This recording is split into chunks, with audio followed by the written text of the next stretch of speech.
Welcome to our channel. Setiap musim hujan melanda Indonesia, terpaan banjir selalu saja hadir di berbagai penjuru negeri ini. Yap, banjir diakui sebagai masalah umum di banyak negara, kecuali negara yang mau belajar dari pengalaman dan dapat mengubah nasibnya. Seperti Belanda, negara ini sama dengan Jakarta yang juga merupakan kawasan rawan banjir, tetapi mampu menanggulanginya dengan sangat cerdas. Secara geografis, negara ini dikenal sebagai wilayah yang rendah dengan 20% wilayahnya berada di bawah permukaan laut. Seperti yang sering kita dengar di bangku sekolah bahwa sifat air mengalir dari tempat yang tinggi ke rendah. Hal itu berarti Belanda harusnya senantiasa terendam air, namun para insinyur negeri kincir angin yang hebat dapat membuat negara ini terhindar dari banjir. Nah, bagaimana Belanda melakukannya? Untuk tahu jawabannya, simak video ini sampai habis.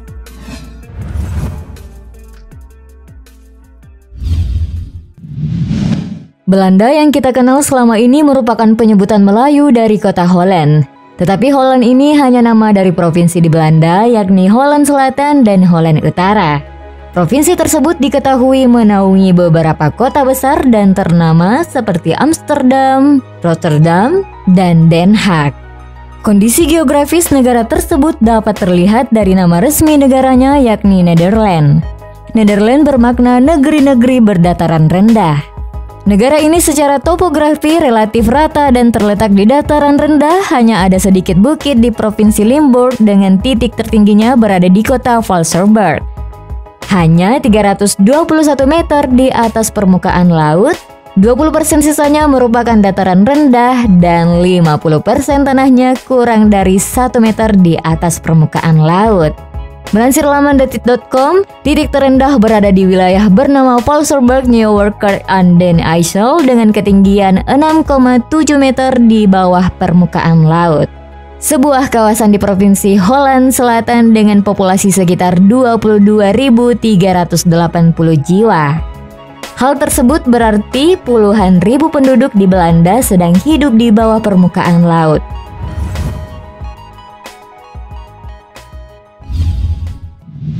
Perlindungan pada gelombang banjir di Belanda sangat diutamakan, sehingga warga kerap harus membayar mahal, tetapi langkah yang diambil sejauh ini terbilang sukses. Laporan DW.com mengungkap permukaan air di Sungai Butenbergschimas sangat tinggi, tetapi kondisinya terkontrol setidaknya hingga pada saat ini.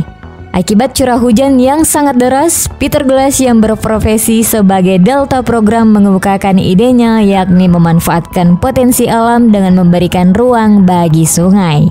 Oleh sebab itu, setiap pihak harus sadar dengan situasi tanah dan kondisi geologinya agar dapat melakukan pembangunan. Peter Glass mengikut sertakan seluruh aparat pemerintah dari berbagai jajaran untuk upaya manajemen air agar dapat membuat rencana untuk beberapa tahun ke depan. Penanganan banjir di Belanda yang didukung oleh warganya ini dapat menguntungkan pertanian dan peternakan.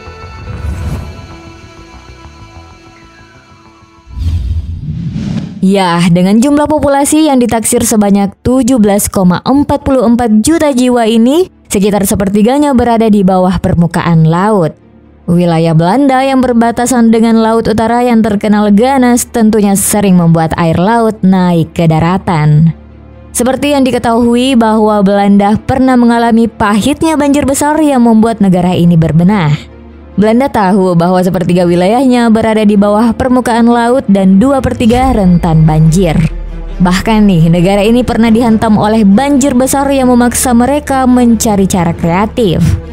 Hal tersebut berawal pada tahun 1920-an, Belanda menjalankan proyek reklamasi dengan proses pengurasan dan mengeringkan garis pantai. Selanjutnya pada tahun 1927 dibuatlah bendungan pertama untuk menghalangi air danau yang bernama Apsodix yang dapat rampung pada tahun 1932. Bendungan tersebut sepanjang 32 km dengan lebar 90 meter dan tingginya 7,25 meter di atas permukaan laut.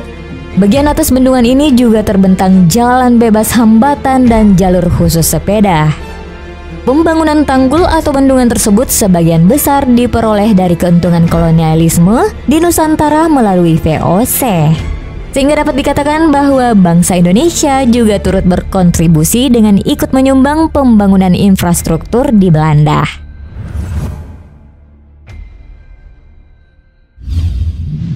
Upaya lain yang Belanda lakukan agar peristiwa banjir besar tidak terulang dengan membuat Delta Works, yakni rantai besar struktur penahan banjir. Seperti yang dilansir dari laman kompas.com, proyek Delta Works terdiri dari perletakan 13 bendungan, termasuk penghalang, pintu air, pengunci, dan juga tanggul. Hal tersebut dilakukan untuk melindungi wilayah delta dan sekitar delta Sungai Rhine, Meuse, serta Schelde dari banjir Laut Utara. Proyek yang ditangani oleh Dinas Perairan dan Pekerjaan Umum ini baru dapat dirampungkan pada tahun 1997 dengan biaya sekitar 5 miliar dolar Amerika Serikat. Tidak hanya melindungi diri dari banjir, Delta Works juga berfungsi menyediakan air minum segar dan irigasi. Potensi banjir pun berkurang hanya satu selama 4.000 tahun.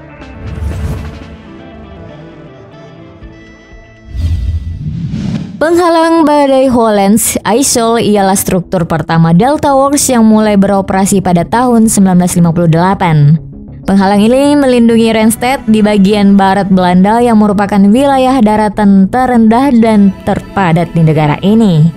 Delta Works sukses melindungi Belanda dengan baik selama puluhan tahun. Tetapi banjir besar pada tahun 1990-an mengakibatkan evakuasi penduduk massal. Selain itu, banjir besar memicu kekhawatiran perubahan iklim serta kenaikan permukaan air laut. Otoritas pengelola air Belanda melihat keterbatasan ini dari cara pencegahan seperti tanggul dan penghalang. Oleh sebab itu, Belanda mengambil pendekatan baru yang lebih kuat. Selain membangun lebih banyak tembok dan tanggul, pemerintah juga mulai menerapkan holistik jangka panjang.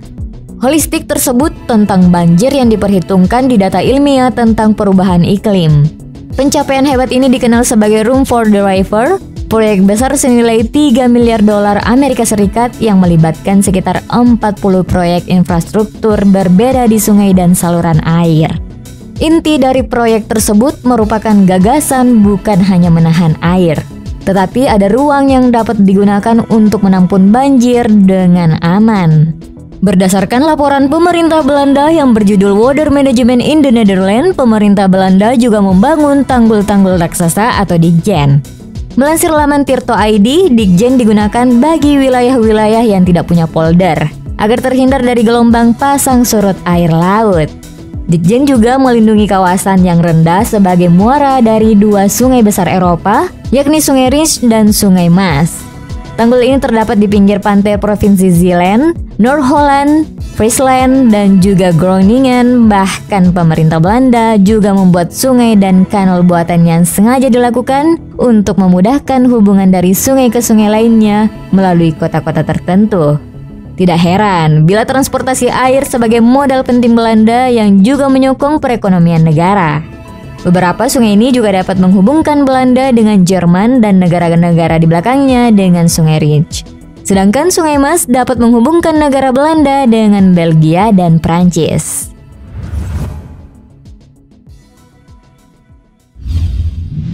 Begitulah, Belanda sangat serius untuk mengatasi banjir dan gelombang air laut. Ini terlihat dari pembentukan Dewan Khusus Rijkswaterstaat yang dibuat dengan melawan banjir dan pengelolaan air. Berdasarkan data Rijkswaterstaat, pemerintah Belanda konsisten mengucurkan 2,8 miliar dolar untuk proyek sungainya.